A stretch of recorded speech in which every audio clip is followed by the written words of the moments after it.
میرے عزیزو نسیم میں آپ سب کو میری طرف سے سلام۔ میرا ایمان ہے کہ آپ سب خیریت سے ہوں گے۔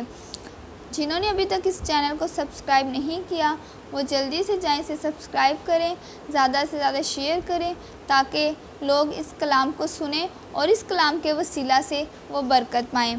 آج ہم تلاوت کریں گے یوحنا عارف کا مکاشفہ، اس کا 5واں باب، اور اس کی پہلی آیت میں یوں لکھا ہے: تمار اور بھرا، اور جو تخت پر بیٹھا تھا میں نے اس کے دہنے ہاتھ میں ایک کتاب دیکھی جو اندر سے اور باہر سے کھلی ہوئی تھی اور اسے 7 مہریں لگا کر بند کیا گیا تھا۔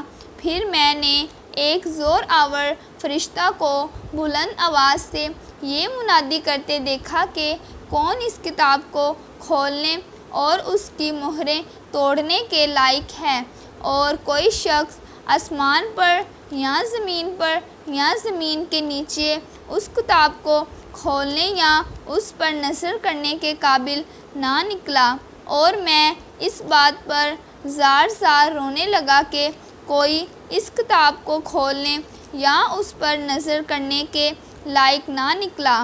تب ان بزرگوں میں سے ایک نے مجھ سے کہا کہ مت رو، دیکھ یہودا کے قبیلہ کا وہ ببر جو داؤد کی نسل ہے اس کتاب اور اس کی 7 مہروں کو کھولنے کے لیے غالب آیا۔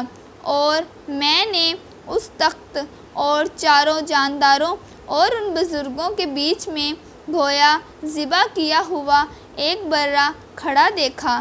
اس کے 7 سینگ اور 7 آنکھیں تھیں۔ یہ خدا کی 7 روحیں ہیں جو تمام روئی زمین پر بھیجی گئی ہیں۔ اس نے آ کر تخت پر بیٹھے ہوئے کے دہنے ہاتھ سے اس کتاب کو لے لیا۔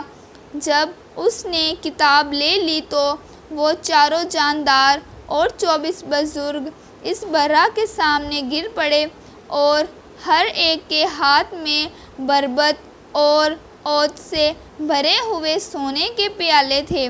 یہ مقدسوں کی دعائیں ہیں، اور وہ یہ نیا گیت گانے لگے کہ تو ہی اس کتاب کو لینے اور اس کی مہریں کھولنے کے لائق ہے، کیونکہ تو نے ذبح ہو کر اپنے خون سے ہر ایک قبیلہ اور اہل زبان اور امت اور قوم میں سے خدا کے واسطے لوگوں کو خرید لیا، اور ان کو ہمارے خدا کے لیے ایک بادشاہی اور کاہن بنا دیا، اور وہ زمین پر بادشاہی کرتے ہیں۔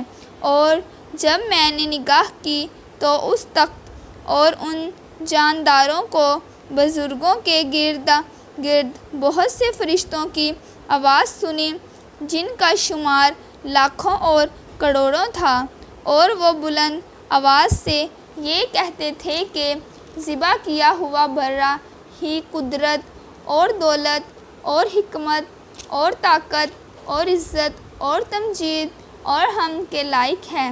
پھر میں نے آسمان اور زمین کے نیچے کی اور سمندر کی سب مخلوقات کو، یعنی سب چیزوں کو جو ان میں ہیں، یہ کہتے سنا کہ جو تخت پر بیٹھا ہے اس کی اور برا کی حمد اور عزت اور تمجید اور سلطنت ابدالآباد رہے۔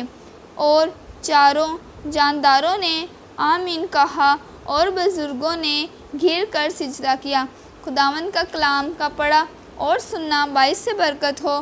خداوند کا شکر ہو۔ آمین۔